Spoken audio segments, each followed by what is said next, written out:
Hi, everybody. I'm Ross the Boss, and welcome to Waiver Wire MLB Style. I'm Ross the Boss. I already said that. I'm here with the best co-host in the business, Casey, Lad to the Bone, Scheinfeld. Oh, Say hello, everybody, Casey. You're making me blush, Ross. I appreciate the intro. It's good to be here as always. We're good to be here. Before we even get started, I know you're a die-hard Yankee fan. Rumors speculating Casey Scheinfeld, Aaron Judge, sign stealing. If you guys don't know the story, let me just explain the story to the audience first, and you can answer. You're on trial here. Okay. He was at bat, and he already hit one home run, going for a second. And he looked in the dugout. It says after his manager got ejected. I know the story, Casey Scheinfeld. And he looked over, and he gave a puzzled look. Casey, give the puzzled look. You do that well. That's it. Yeah. And he hit a home run, and people are saying that he was sign stealing. And I feel today he's going to get plunked by the team that he was accused of getting the signs from. He won't.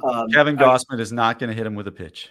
Oh, he's peaky. Oh, it's Toronto. It's right, playing Toronto. And Toronto doesn't think they're stealing signs. It was the stupid announcement. See what happens. You know who leads the league in strikeouts right now? Who? Glassman. Does he? Yeah. High ERA. He was my pick for Cy Young. But okay, here's why that's complete crap. And it's really only one thing you need to say. What signs can they steal? They use PitchCom now. It's not like the catcher's putting fingers down, or it's literally like goes right from the catcher's knee or wherever he keeps his device into the pitcher's ear. You can't steal that sign. How do you steal it? They accused the Rays of cheating. So, and by the way, I'm throwing Yankee radio hosts under the bus on this. They assumed that the only reason the Rays offense was so strong was because they must be cheating somehow. Listen, they're a good team. Aaron Judge hits the ball often and really hard. Not signs. And ever since he got back off the DL, he's been on fire. I mean, this guy is back to the old Aaron Judge we love and adore. I mean, this guy is really playing great. He's going to hit 50 home runs and have missed part of the season. Yeah, he missed 2 weeks. And, your Yankees, they were in last place, but they were over 500. But I had to give you a bad time about that.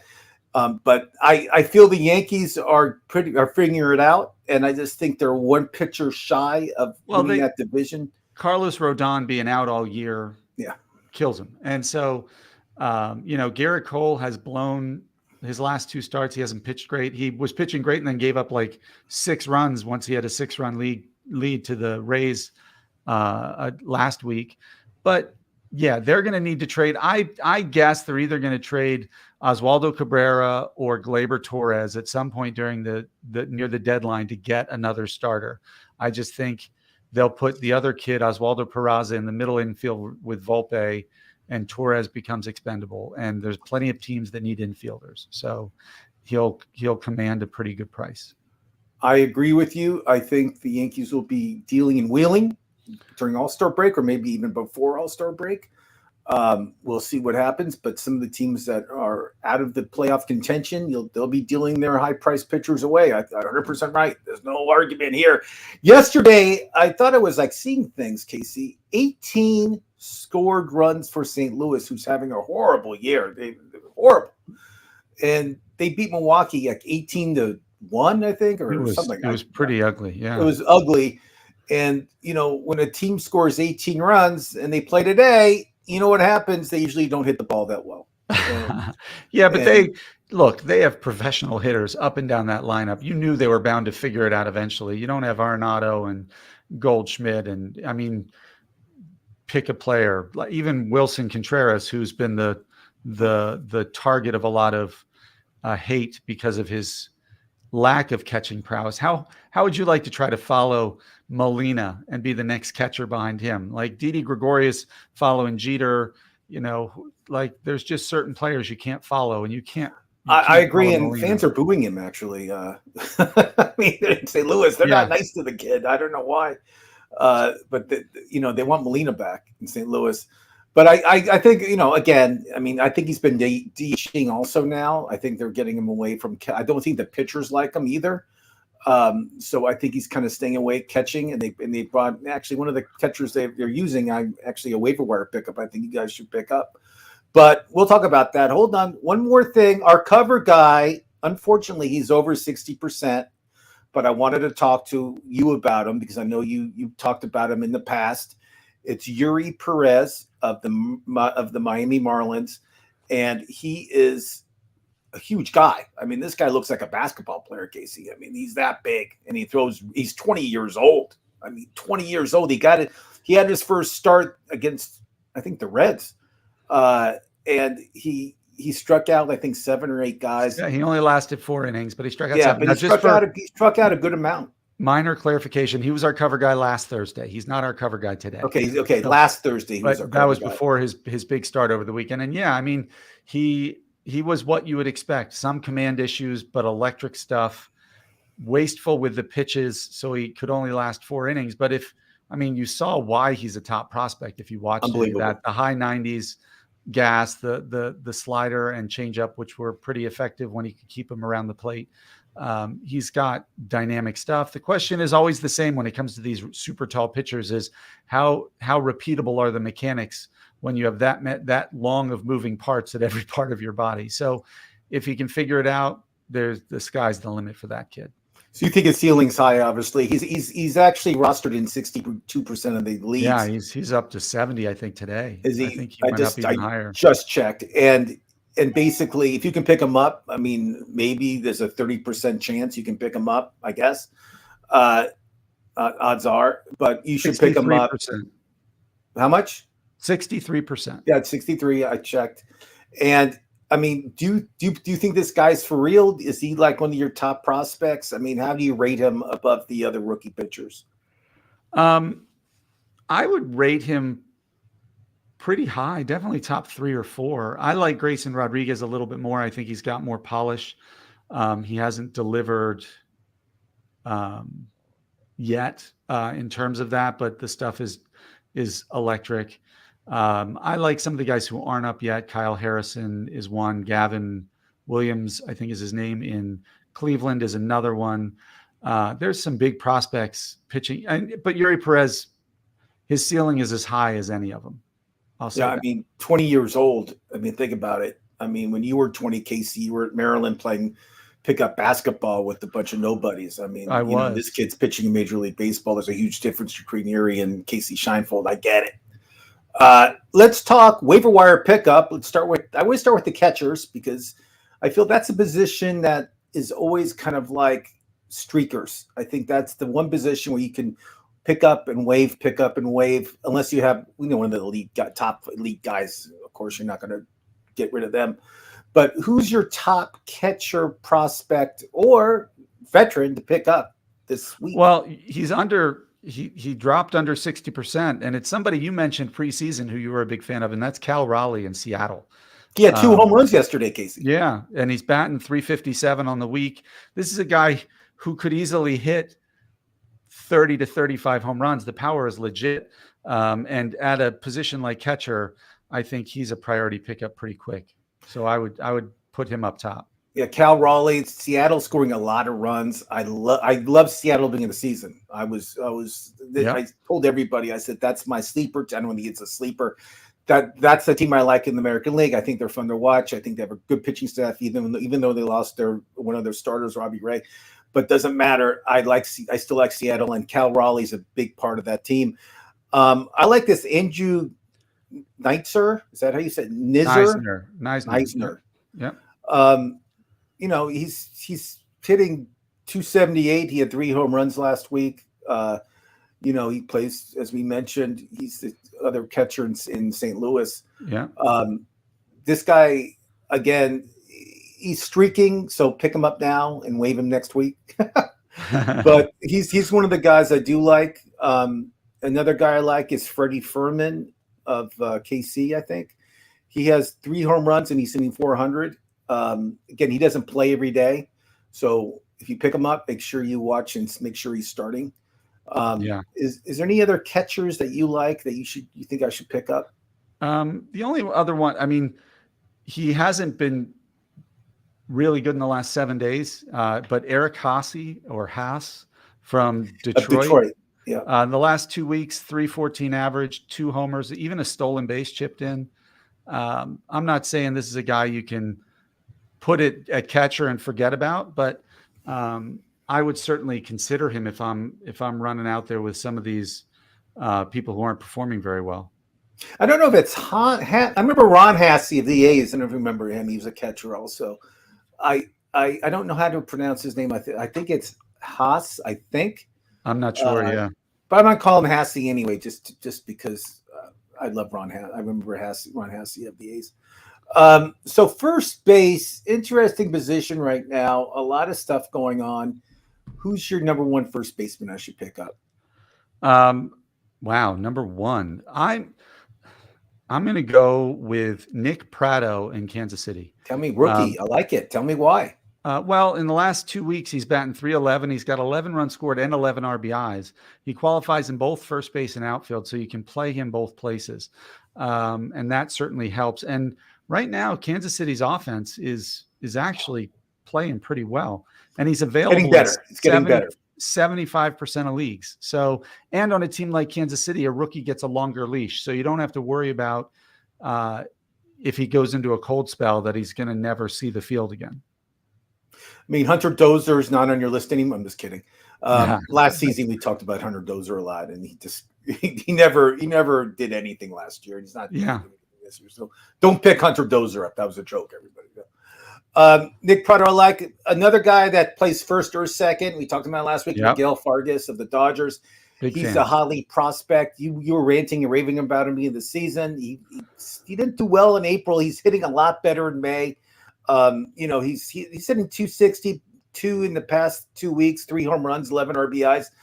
His power's getting there, but again, he qualifies at second base also. So if you need a second baseman, he's available. Pick him up. But I think he'll just get better and better every month. What do you think? I do too. I mean, this is a guy who's had almost a 400 on-base percentage at every level he's played. So he's got a really good eye. If you remember in spring training, he had a shoulder injury that meant he couldn't swing, but he still went out there and played every day. And just in his at-bats, he just watched pitches just so he could be better, have a better batter's eye. This guy is committed to getting on base, committed to being a good offensive player. And I just think you're going to see that happen pretty quickly. Yeah. And the Dodgers, everybody was said, it's San Diego. San Diego's going to win that division. They're not going to win the division. Yeah, the Dodgers I was one of them. I was one of them. And but I'm a sucker for the big name teams. I mean, right? They made all these splashy signings. You see the Dodgers losing everybody and you're like, oh, the Dodgers are finally past their peak. But when push comes to shove, Max Muncy has 14 home runs, for crying out loud. It's just crazy how good they end up playing baseball. Dave Roberts is just a really good manager. I think we have to admit. And Kershaw, I mean, he's pitches tonight. It's like ageless. Fountain of youth, man. Yeah.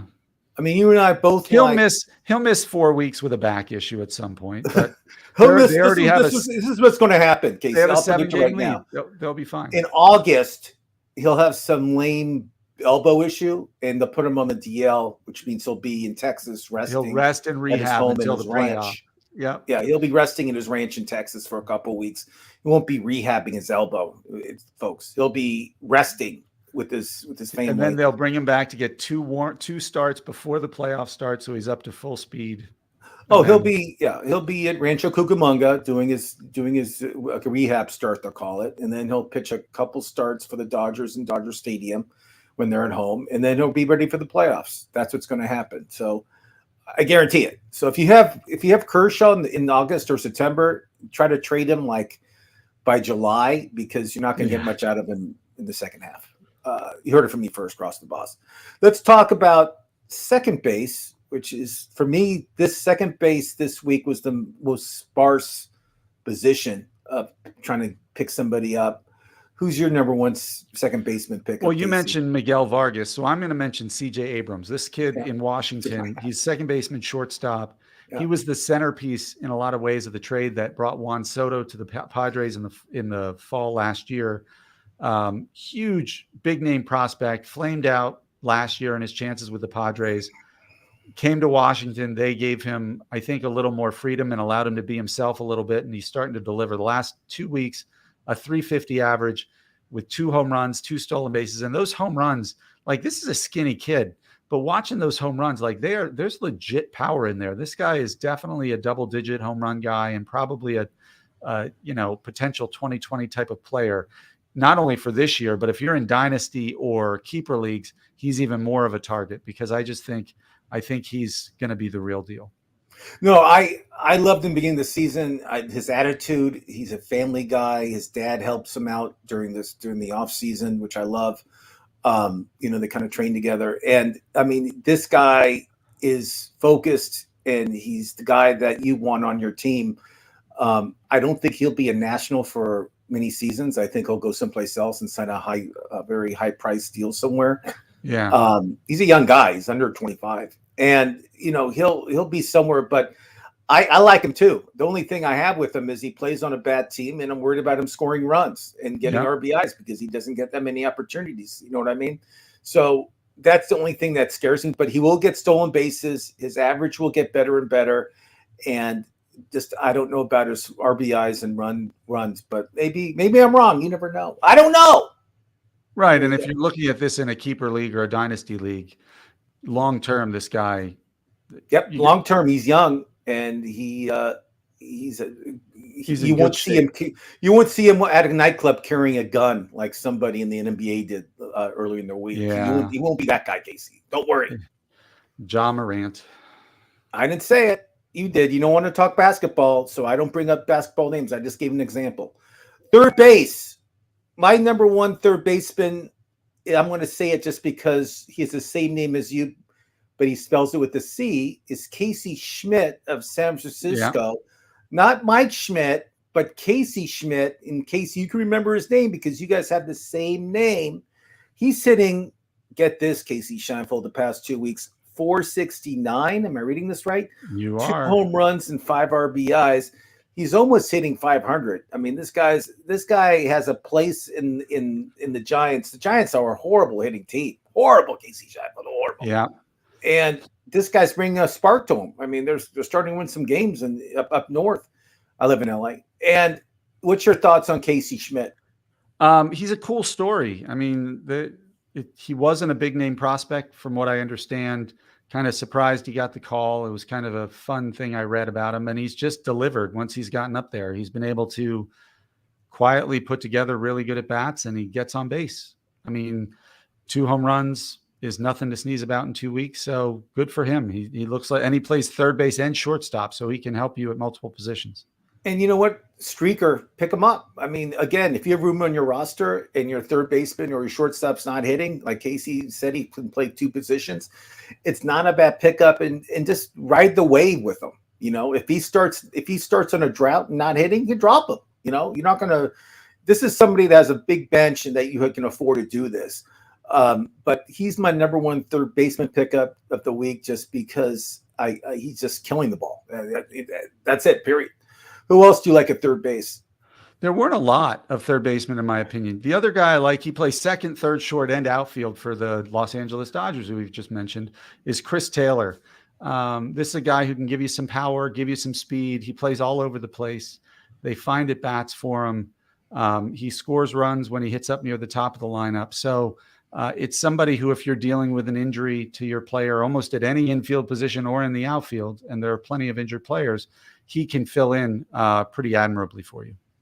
Chris Taylor, I mean, again, every year there's a Dodger that goes down and he fills in. I mean, he's really that guy, and he's not going to hurt you Super utility in any category, really. I mean, he has a little power. He'll steal bases, he'll everything. Somebody else I'll bring up, just because I'm a Reds fan and he's a Red, is Spencer Steer. Yeah. 3 home runs, 7 RBIs in the past 2 weeks. I know he's only hitting 255, Casey, but again, little power. They're in Colorado tonight and tomorrow. So if you can pick him up today and play him tomorrow also, it's not a bad person to play this week, just because who they play in that easy Colorado thin air hitting ballpark. We call it beer can because it's Coors Field. But I love this guy. I think he has a bright future with Cincinnati. And again, he's got a good guy to have on your bench. He plays a couple of positions. Let's talk shortstop. And who's your number one pickup for shortstop this week? But again, we're looking at multi-position players because I have C.J. Abrams number one here too.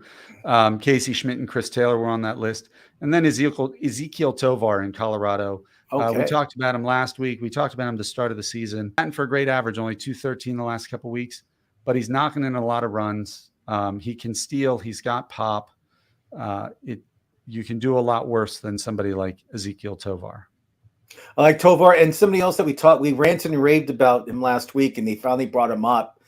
And it's Matt. Don't call me John McClain. Yep. I mean, this guy had his first bat last night. Got a hit. I mean, he's playing in Colorado. I get it, but how much? He's in 40% already. He's already rostered like 40%, which is like, he had double-digit homers. 40%. Yeah, double-digit homers and steals already in the minors coming up. So, yeah. So what's your thoughts on Matt? I mean, this guy, do you think this guy will be a good Major League Baseball player? Is that worth picking up? What's your theory? What's your thoughts on Matt McClain? I don't have a lot of knowledge about his minor stats because he's always been, the last 2 years, he was their number one pick in 21, I think. Yes, 21. Overshadowed by Elly De La Cruz in that Cincinnati system. But like in watching him, he reminded me a little bit of like Dustin Pedroia, just a guy who might not intimidate you in the batter's box because of like, there's nothing like astounding about him, but he had power in that compact swing. And when he got on base, he could run. So if he turns into a Dustin Pedroia type player, that's obviously, I mean, he was a AL MVP back in the day. Like, so McClain, I think he can stick around. I really do. And even if Elly De La Cruz arrives, they can put one of them at third base because third base is kind of a vacuous hole in a lot of ways in Cincinnati. So there's room for him there. And that depends. Jonathan India can be the third of those three position players at second, short, and third base. They'll just figure out the best defensive arrangement for the three of them. And then you put Christian Encarnacion Strand at first base, and suddenly you have a pretty young, dynamic infield in Cincinnati. I think that's the direction they should go. If I was Cincinnati, I would just work on the youth movement. There's no reason to have Votto come back. No, there's no reason for him to come back at all. And they signed Will Myers, which is the dumbest $9 million I've ever heard in my life to spend on any ball player in his category because he's not worth it. Will Myers, to me, is the bench player. I wouldn't even start him if I had him in any league. I'm sure he's a nice guy. He's an average player. But $9 million they spent on him. Wake up, Cincinnati. He's not worth it. Unbelievable. So me too. I like Matt McClain too. 40%. If I was somebody and you needed a shortstop, it's not a bad person to pick up and just see what the kid does for 2 weeks. I mean, I love seeing the young prospects, and we talk about it every week. Let's talk outfield. Who's your number one outfielder to pick up this week? This week, let's see who I have. I have somebody you own in our league. I mean, Marcelo Zuna is playing pretty darn well right now. Streaker. Is that a streaker? I don't know how that didn't he just plead like no contest to a drunk driving charge or something? So he might be suspended here shortly, but until his appeal is overturned, I don't think he's a bad one to play in the last 2 weeks. He's a top 10 player in fantasy right now with his 6 home runs. 6 home runs in the last 2 weeks with only 12 hits, but that's still a 300 batting average. So he's probably 6 home runs right now. 12 RBIs, I think, off memory. But it's like, I mean, this guy's on fire. Atlanta scores a lot of runs, and again, he's a streaker. He'll be in jail next week. I don't know. We don't no idea what this guy's future is, but it doesn't matter. If you need an outfielder and your outfielders are not hitting, it's a really good pickup. That's why I picked him up, so I can start him. So anybody else we should talk about? Well, I like Lane Thomas. Yeah, I was going to say your pickup of the week from last week was Lane Thomas, and he's still doing well, power and speed. Somebody who's only 2% owned. 2%. I'm only intrigued by him because he's in Colorado. I'd never really heard of him before, but Brenton Doyle. Like O'Doyle Rules. That's from from that Billy Madison movie. Isn't it Billy Madison? O'Doyle Rules. Yeah, Sandler movie, right. Brenton Doyle is outfielder for Colorado, batting .290 in the last 2 weeks with 4 home runs and 3 stolen bases. So you give me a power speed guy in Colorado, and I'm immediately going to be interested in him. So he's somebody I would pick up and consider putting somewhere on my bench. How about this guy in Arizona? Gets no press. He's the other Fletch. It's Dominic Fletcher of Arizona. I mean, I was looking at his stats before the show, and I mean, he plays every day. He's hitting 400 the past 2 weeks, 2 home runs and 13 RBIs. Casey Scheinfeld. I mean, and no one knows who he is. I don't know what. Yeah, I'd never heard of him. He's 20% owned. 20% owned, which isn't too bad, but not. Again, he's probably available in your league. Most leagues, 80% of them. What's your thoughts on? I mean, again, I'm just learning about him. I don't know much about him. He might have been a good prospect all along, but because they also had Alec Thomas and then Corbin Carroll in their system, we never heard of him. But hey, the kid's playing well right now, and he's going against Oakland this weekend or this week, and so that's not a bad team to play against with their pitching. So he's definitely somebody that I would keep an eye on. I don't think I'd pick him up yet, but hey, I could be very wrong on that. He's hitting 400. If you have room on your bench, you need a streaker. And if they're playing Oakland, you can pick him up today and start him today. I would definitely pick him up today. Oakland gives up a lot of runs. They have a lot of bad pitchers. And, if you again, they'll be lucky to win 25 games, I think, Oakland. I mean, that's what I'm projecting, 25 games for the Oakland A's. What do you think? I think they'll win 40 at least. But I don't think it's going to be. I think they're going to lose at least 110. So 50 games might be the. What's going to happen? I have a question for you about Oakland real quick, just because we're talking. Go for it. What's going to happen in July when people want Kevin Rooker? They want some of their Ruiz, Esteury Ruiz. I mean, I think they'd be trade these guys away for draft picks. What are they going to do? I think they'd be stupid to trade those two guys, honestly, especially if in the next 2 years they want to have a product for people to watch in Las Vegas, right? So I think they're pretty much no, Casey. Whoa. First of all, Vegas isn't happening for at least a couple. That's years. What I said. In 2 years, they said the 2024 season ballpark it, but they're going to go out and spend a lot of money on free agents. That's what they're going to do. But you can't buy 20 free agents, so they're going to need some of those guys in place, right? And so, so you think they'll stay? I think you're probably right. I mean, I think the guys who won't be traded are Rooker, Esteury Ruiz, Shane Langoliers. I don't think will be traded. They really like that kid. Obviously, is it Mason Miller? Is that the pitcher? Yeah, Mason. Yeah. They're going to hang on to those types of players to have 4 or 5 young ones who are going to be in their prime when they open that field, probably in 2026. And then that's when they'll buy 2 or 3 or 4 big name free agents. It's just it's like watching. I'm not even say a AAA team. I'm saying a double A team. I mean, the right now it's pretty bad. Well, double A might be better. I don't know, but just to get back to a pickup, the other guy I'm looking at this week, he came up last year in the spring training with all the hype as the next great outfielder coming up. Then he got hurt, and then he didn't really develop or deliver. And that was Riley Green in Detroit. He was routinely overvalued, overpicked last year, but this year, the last couple of weeks, he's turned it on, batting .383, has 3 stolen bases, has a home run. This guy was a power speed, kind of 5-tool player. And hopefully for his sake and for Detroit Tigers fans, maybe he's kind of figuring it out. And this is going to be more of a linear ascent than without much regression. Because if it is, the kid's talents are dynamite. No, Detroit's playing good baseball. Spencer Torkelson, I love also. Where did he go to college? We talked about in our preseason shows. We both liked him. Detroit's a team that no one really has any players on. I love Rodriguez on that team, the pitcher, Eduardo, right?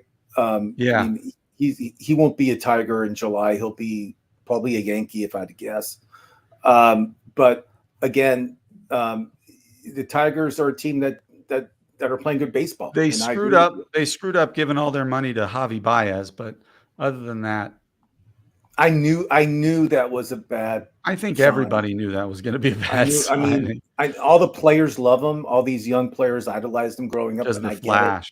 get it. Yeah, But he can't hit.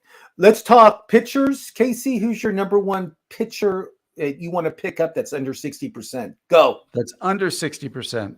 I'm going to go with a veteran, somebody who came up with St. Louis, was a super kind of prospect, didn't fully deliver, then went to battled injuries for the several years. But Michael Wacha has found a home. Waka in San Diego. And right now he might be their best pitcher, to be quite honest.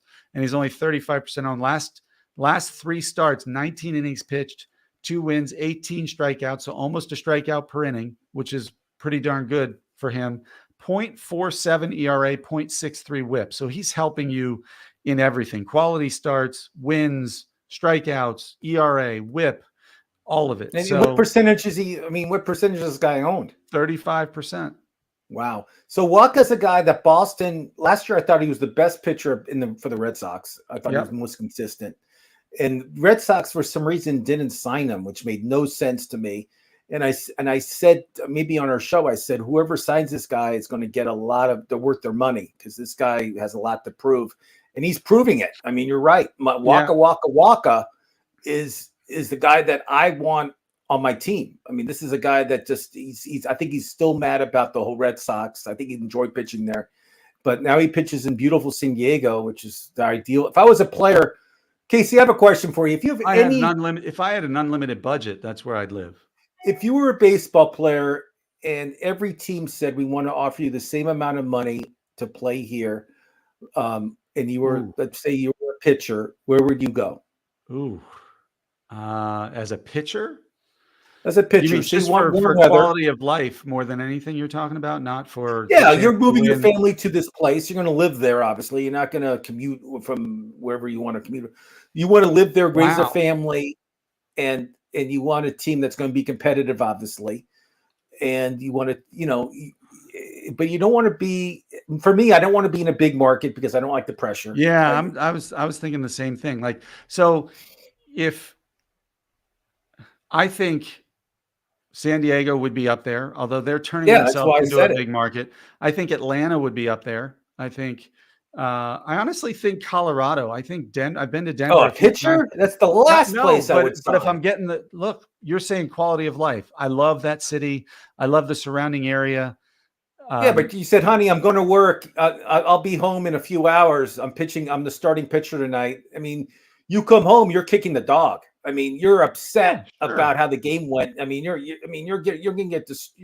Look, I also went to the University of Maryland, so I'm going to put Baltimore on that list too, because I just love Baltimore. I love that. I love Camden Yards. I mean, if Baltimore has a really good team, and if you're a pitcher on that team, I love the guys behind me. I think they can win. And you want to be in a team that's going to just not, give you runs, but you want a team that's going to win a lot of games. So for me, I think if I was a pitcher, Wacha made the right move going to San Diego. It's proving a point that Wacha made the right move signing with San Diego. Just because not much pressure, beautiful places to live. I mean, I don't know if you've been to La Jolla, those places, unbelievable. Casey Scheinfeld. And the weather, it's supposed to be like a top 5. The weather for an athlete is great, and everything else is great. We got a question, Casey Scheinfeld. Why don't you say hello to Jamal? Hey, man, what's happening, guys? Great to catch you live. It's good to see you too, Jamal. What do you think of Michael Wacha's start last night? Is he for real? You just talked about it. Casey, why don't you tell him about the stats the past 2 weeks? He went no hit into the 8th inning. And I really think there's legitimacy there. The question with Wacha isn't is he a good pitcher? He's always been a good pitcher. It just seemed in his career, every time he built up a little bit of momentum, he got hurt. He's dealt with injuries. I bet if I went through his player history, I'm assuming. He's been on DL many times, but he doesn't have a lot of seasons with more than 25 or 26 starts. But he's on a great team in a pitcher's ballpark. He's a legit pitcher. He knows how to pitch. He's smart. He's 31. He's a little up there in age. And so I do think rest of the season, I don't think he's a top 10 pitcher the way he has been the last 2 weeks. But I would put him in the top 30 or 40 pitchers. And in a 12-team league, that's somebody who should be on every roster. I agree, and he's available in 65% of the leagues, which is crazy. Yeah, we Jamal, we did talk to him. We talked about him for like 3 minutes or 4 minutes already. So I'm waka out. But we talked about him last year, I think, too, when he had that big run with Boston. I remember that also. Yeah. And how great he was. Another pitcher, which I just can't believe I'm going to say a pitcher from Colorado, which you brought up, which is like the last. If I was a pitcher, that's the last place I would ever want to pitch. I would tell the guys. So I know. I would say, I'm not signing with you. Thanks for the offer, but I'm not playing. I'm not rooting my legacy in Colorado. Remember when they gave all that money to Denny Nagel and Mike Hampton to go? You remember Hampton? I remember Hampton signed there. I remember Nagel signed there, and I remember a couple other guys signed there, and it destroyed their legacy. It really did. But Kyle Freeland, is pitching. This guy figured it out, Casey. This guy knows how to pitch in Colorado. I mean, the past 2 weeks, his ERA is like a 1. Yep, and so is his whip. 17 Ks in 2 weeks. I mean, this guy's really figured it out. His whip, his ERA, everything is like he's pitching in San Diego. I mean, again, yeah. Now because he always ends up on my watch list like every year, because he'll string together 2 or 3 good starts every once in a while, but then he gets shellacked. And don't worry, I have him on my waiver wire too, because I think he's somebody you could pick up if you're dealing with all of these pitchers. Like I have Glasnow and Rodon on one of my teams, and neither of them are coming back. So he's a good placeholder. Glasnow's coming back in a couple of weeks to see. So one of those come back. But I always worry because Freeland's not a big strikeout guy. Right now, his strikeout numbers are decent in the last couple of weeks, but he's never been a big strikeout guy. He is a weak contact kind of guy. And if he's getting too many barrels in Colorado, he's just as prone to go 3 2/3 with 7 earned runs as he is to do what he's doing now. And so I do like him. I do think you pick him up and play him certainly away from home. But I would, he kind of has that Herman Marquez effect, like whose ERA on the road was like 1.7 something last year. And then at home was over 6. It's just, that's the burden of Colorado pitching.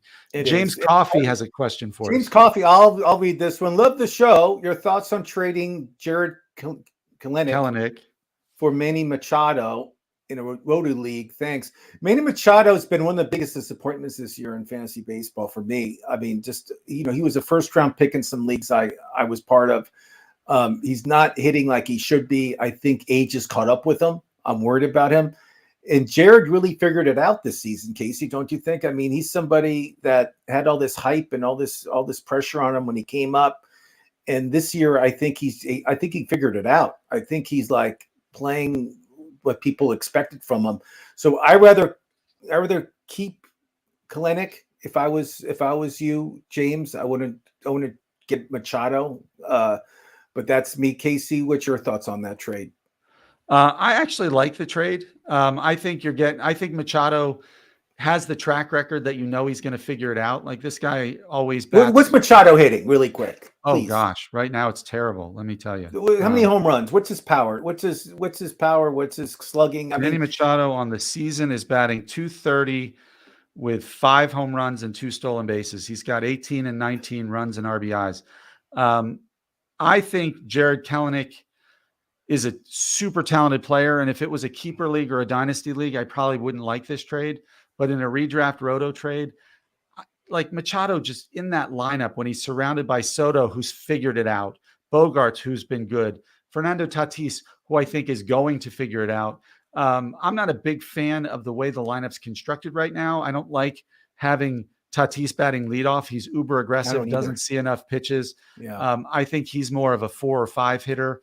If you could go like Soto, Machado, Bogarts, Tatis, that protection would be crazy for Manny Machado. If Soto batting 2, not leadoff, he's batting 2, Machado batting 3. I think he's going to figure it out. I think he's going to go on a stretch. Jared Kelenic has more speed. He's going to run more. He's exciting, but he is a strikeout machine. I don't trust him as much this year as I do Manny Machado to figure it out. So you're saying to pull the trigger and do it again. I always like different players on my team. So for me, I probably would have done the deal also. I just think Groovy T, I like your thinking. I agree. I think it is a steal. You're getting Machado at his cheapest value and selling pretty high on Kelenic, because imagine a month and a half ago, if you tried to do that, what the Machado owner would say to you. It would be, I'm just worried about Machado. It would be Kelenic, really Arenado, and something else you would need to get him. So yeah, he's just not hitting the ball like he usually does. His exit velocity is not there. He's just not hitting. I mean, the biggest disappointment, I think, and I waived him in a couple leagues already, is Abreu of Houston. Oh, I mean, no 0 home runs, and it's the middle of May. Seriously? Unbelievable. Yeah. And he's hitting I think he's hitting my weight. What's he hitting? 220, 230? I mean, he's doing horribly, Casey. I mean, the White Sox were geniuses at getting rid of him. That was the best move they ever did, even though they can't win a game. I mean, unbelievable. I mean, I dropped him in a couple leagues. I don't think he's going to get better. What are your thoughts? No, his bat speed looks pretty slow right now. So you agree with me? It's unbelievable. Any other starting pitchers that we're missing up on that's under 60%? Let me see.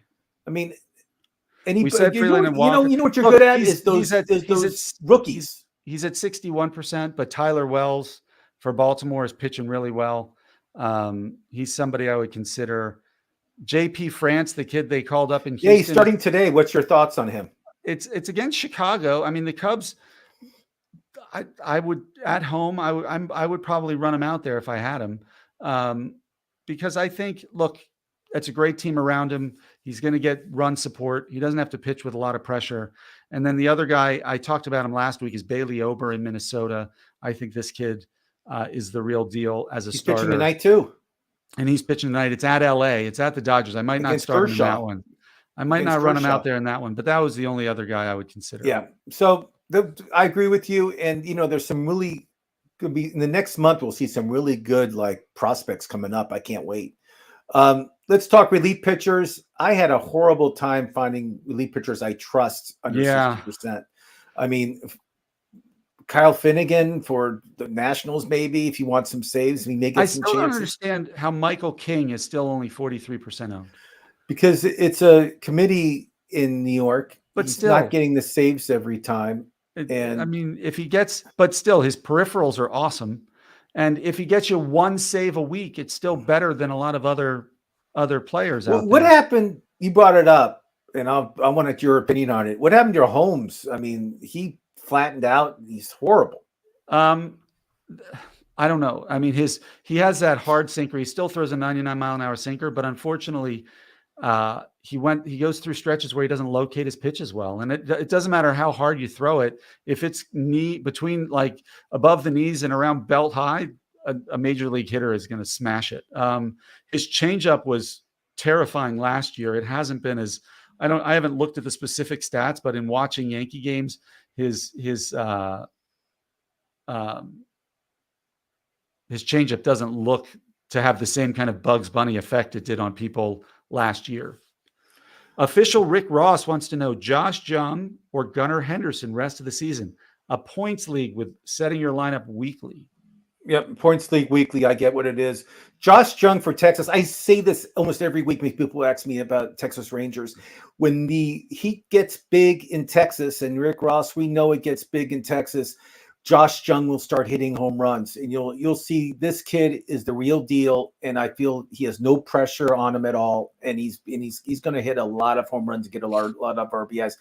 I'm worried about Gunnar. He started out slow. His confidence is not the highest right now, and they're putting him lower in the order right now in Baltimore. So Josh Jung is my pick. That's who I would play every week until he proves me wrong. But Josh Jung is the real deal. And I agree with you too. Who has this? Here's a stat. Best run differential in Major League Baseball. Not a big surprise. Tampa Bay Rays. They've been awesome. Yeah. Who's right behind him? But Oakland A's. No. What? Shocking as that sounds, I know. It's not the A's or the Royals. It's the Texas Rangers. They've been averaging winning games by 2.5 runs. And they're only going to get stronger once they get Seager back. And so Jung is in a lineup where they're raking. And you're right. It's a hitter's ballpark. And when it gets hot down there, You know, they can they go out in bunches. Now, I love Gunnar Henderson. I love what Baltimore is building. I don't know why they don't call up Colton Cowser yet. That's for a different show, I think. But that kid is going to be a stud outfielder for them. They've got, and then they have Westberg, Jordan Westberg, this other minor leaguer who's doing really well in the I infield. read about him. That's funny. So they have Westberg and Cowser, and you got Rutschman and Henderson and Grayson Rodriguez, Cedric Mullins, a super exciting team. But Henderson, for some reason, they're batting him 5th some days, 3rd some days, 8th some days, and I don't think he's gotten into a rhythm yet. I trust Josh Jung better at this point than I do Gunnar. I do Long too. term, I probably like Gunnar better, but right now I'm a Jung guy all the way, because Jung is doing what he's supposed to. He was never going to hit for a high average. This wasn't going to be a 300 guy. It was going to be a 250 to 270 with 40 home run potential, and he's showing that. Gunnar Henderson was supposed to be super well-rounded, and he's batting below the Mendoza line with only like 3 home runs or 4 home runs. So very disappointing. But everybody, Josh Jung tonight. That's what I say, right, Case? Yep. Every time. So Ted, I want to say Ted's on. Ted, thanks for watching. He's one of our favorite guys. Look at this one. Uncle Always Ted has good insight. Rick Ross and Ross the Boss in the house. I'm a big Rick Ross fan. I got to work with Rick Ross in one of the shows I produced a while back. Couldn't be any nicer.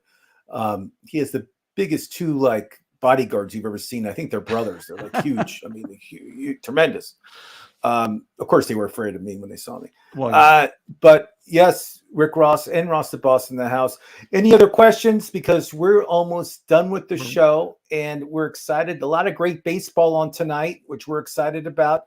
And you know, if you guys have any questions, you guys can always email us, or you can ask us through YouTube. It's easy to answer back. But I'm Ross the Boss, and that's Casey Vlad to the Bone Shinefold. And thank you for watching, and we'll see you guys on Thursday at 4:30 Eastern, 1:30 Pacific. Thanks for watching. I'm out of here. Casey, say goodbye. Good night, everybody, or good afternoon, depending on where you are.